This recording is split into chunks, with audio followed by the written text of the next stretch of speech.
Welcome to our channel. Today we how to configure Salesforce CPQ basics for quoting products, beginner guide step by step clearly. First, log into your Salesforce account. Navigate to the app launcher in the top left corner.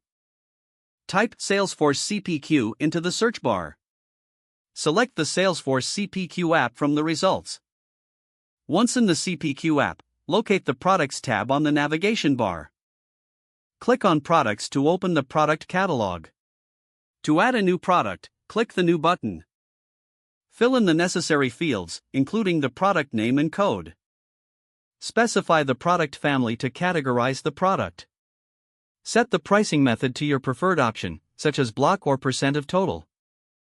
If applicable, upload images or files related to the product. Once all details are complete, click Save to create the product. Next, navigate to the Pricebooks tab in the navigation bar. Select Pricebooks to view existing price lists. To create a new pricebook, click the New button. Name the pricebook and set the appropriate currency. Click Save to finalize the new pricebook. Now, go to the Pricebook Entries Related list within the newly created pricebook.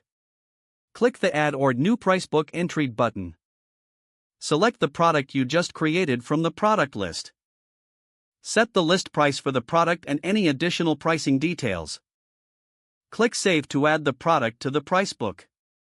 Next, navigate to the Quotes tab in the navigation bar. Click on New Quote to start creating a quote. Fill in the required details, including quote name and account information. Select the relevant pricebook in the quote settings. Click Save to create the quote record. Now, go to the Quote Line Items section. Don't forget to like this video and subscribe to our channel for more step-by-step tech guides.